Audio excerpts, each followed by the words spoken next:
Halo sahabat Info dan Opini, kembali menjumpai Anda. Kali ini kami sampaikan tulisan berjudul Jajan Rohani, Bolehkah? Tulisan Pendeta Iswanto di halaman Facebooknya. Wabah pandemi corona yang terjadi saat ini mengubah banyak kebiasaan manusia, khususnya warga perkotaan. Salah satunya ialah kebiasaan jajan di luar. Sebelum wabah terjadi, biasanya tak kurang sekali atau 2 kali dalam seminggu, kami sekeluarga biasa makan di luar rumah atau jajan baik di warung maupun resto di luar rumah. Begitu wabah terjadi dan kebijakan pemerintah tentang bekerja, belajar, dan beribadah di rumah, maka kebiasaan jajan di luar rumah itu terhenti. Kebiasaan yang sekarang ada adalah masak dan makan di rumah setiap hari. Tidak lagi bisa leluasa keluar makan dan jajan di luar.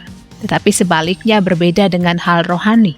Saat ketika kita bisa beribadah di gedung gereja, maka mau jajan rohani ke gereja lain akan kentara terlihat.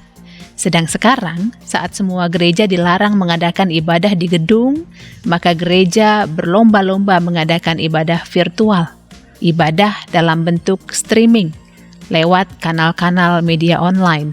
Karenanya terbuka kesempatan yang lebar untuk mengikuti ibadah virtual baik di gereja sendiri ataupun mau jajan rohani pada siaran gereja lain tanpa rasa sungkan karena tidak ada orang lain yang tahu. Terlebih penatua dan pendeta kita pun tidak tahu.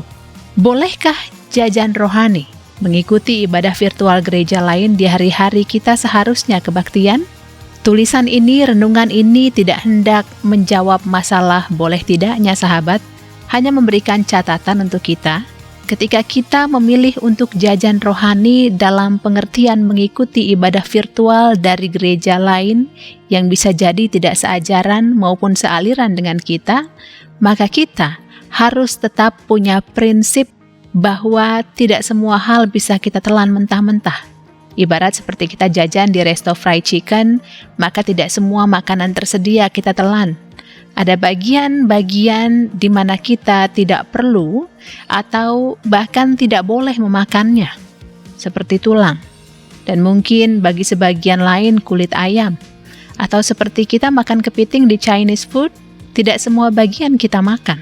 Kalau kita memakan semuanya, itu berarti kita manusia rakus. Begitu juga ketika Anda jajan rohani, maka tidak semua hal bisa Anda telan dan makan. Ingatlah yang dikatakan firman Tuhan, semua yang benar, semua yang mulia, semua yang adil, semua yang suci, semua yang manis, semua yang sedap didengar, semua yang disebut kebajikan dan patut dipuji, pikirkanlah semuanya itu. Filipi 4 ayat 8. Sedangkan ketika Anda memilih untuk makan di rumah, tidak jajan di tempat lain, maka ingatlah yang tersedia di depan Anda tersebut ada karena keringat, jerih lelah, dan pengorbanan dari istri atau suami Anda. Begitu juga ketika kita mengikuti ibadah virtual gereja kita. Maka ingatlah itu tersedia juga karena keringat, jerih lelah, dan pengorbanan orang lain. Yang tersedia tersebut bisa enak ataupun bisa kurang enak. Pesan saya, apapun itu, nikmatilah. Tidak fair juga ketika kita membandingkan masakan yang tersedia di rumah dengan masakan resto di mana kita dulu sering jajan. Kecuali istri atau suami Anda adalah chef.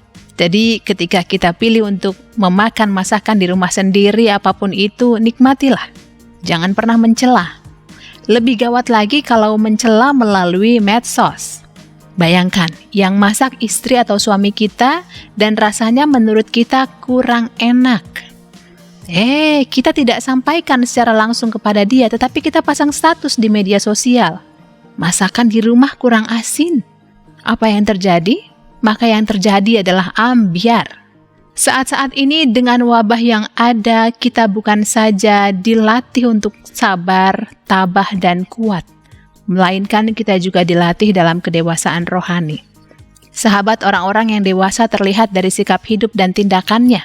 Mau jajan rohani atau tidak, ketika jajan rohani kapan dan kemana, ketika tidak jajan seperti apa bersikap. Kedewasaan rohani kitalah yang menuntun kita pada jawaban yang tepat.